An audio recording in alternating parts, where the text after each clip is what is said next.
Hello and welcome. This is Eric from AD Racing Central. There can be different reasons for choosing which ship to fly in Wipeout Omega Collection, but the stats of the ship is probably the most common determining factor. If you look at the teams from HG Fury, the stats are speed, thrust, shield and handling. But are these four attributes really all there is to it?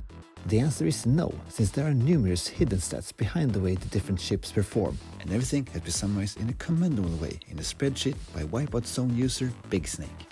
In this video, we'll go to the bottom of the differences between each team based on the game's hidden stats. Let's get started. I can tell you right away that I did some very interesting discoveries while examining all these hidden stats. This video will get a bit technical and is directed to players who want a better understanding of the game or who just have an interest in these sort of things. The spreadsheet is linked in the description. Like in most games, the different stat attributes can be viewed as a visual presentation of how the ship will perform, and is not necessarily directly connected to the things that go on under the hood, so to speak. Similar to the way that the battery icon on your cell phone is an easy to understand way of knowing how much voltage is left in the battery. We will of course talk about how the ship differs from each other, but let's first talk about what they all have in common. The gravity force applied to ships are all constant across the board, meaning the same force is applied to all ships both in the air and on the ground. Interestingly enough, all ships also have the same weight as the relative mass is all set to 1. The normal gravity stat also tells us that all ships will slide down a slope at the same speed if no thrust is applied.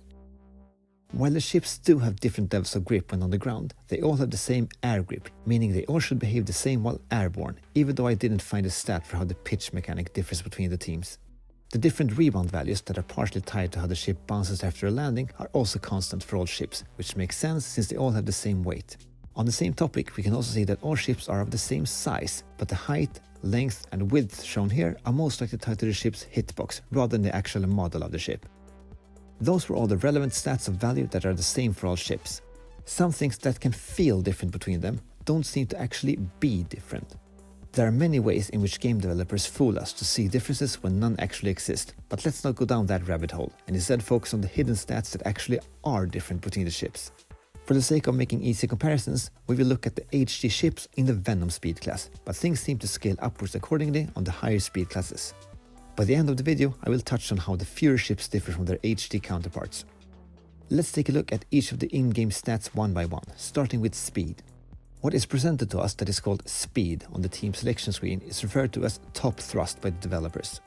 The values for speed in the game are, like all other stats, presented on a scale from 1 to 10, and the lowest value is 7 and the highest is 10 for the fastest ships.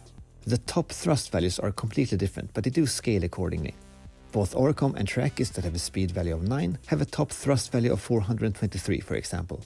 When it comes to what in the game is called thrust, which is the representation of the ship's acceleration, things do however become more interesting.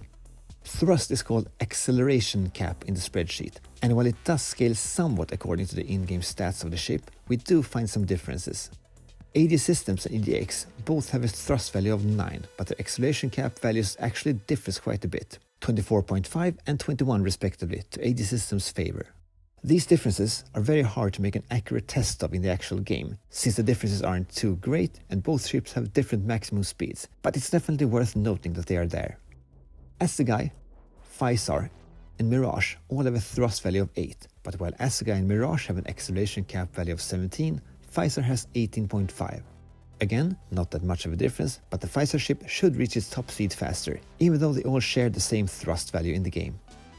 The final difference is that between Piranha and Trackis, where Trackis' acceleration cap value of 11.5 is slightly higher than Piranha's 11, even though both ships have a thrust value of 6.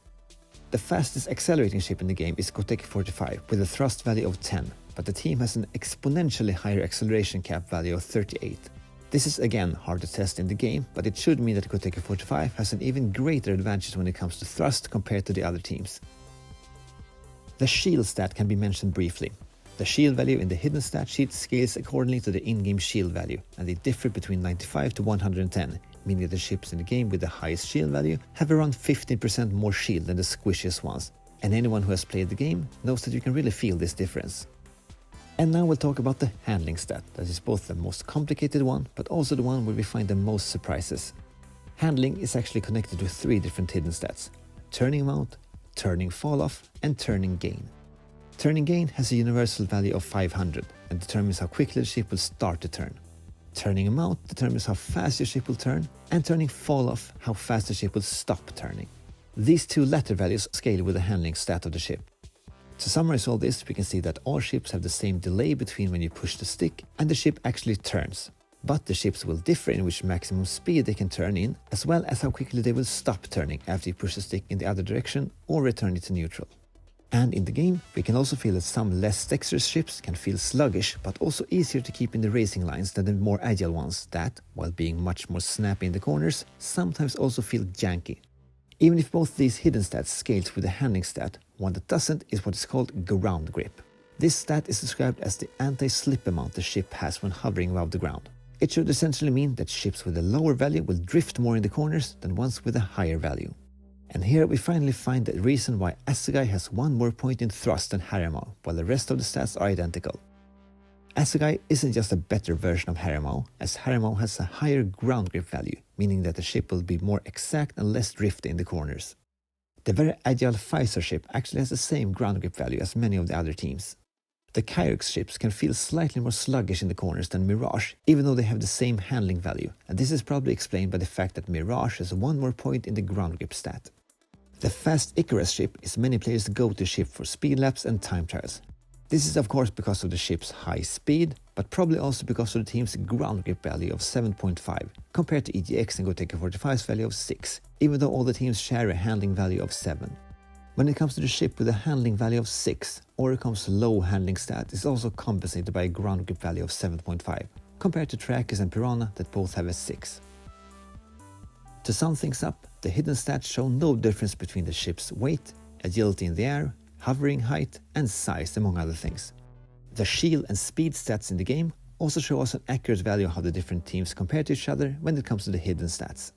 However, two ships with the same value in thrust can actually have a difference in how fast they accelerate.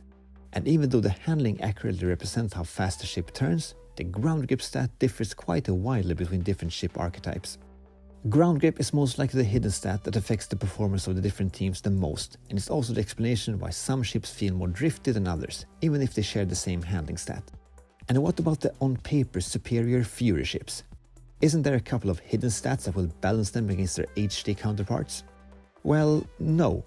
The ground grip stat is constant for each team's Fury counterpart, and all other hidden stats scale accordingly to the attributes where the Fury ships have increased values. As far as I can see in this document, the Fury ships are all either equal or superior to their HD counterparts in every way. Everything will of course come down to how a certain ship feels when you pilot it.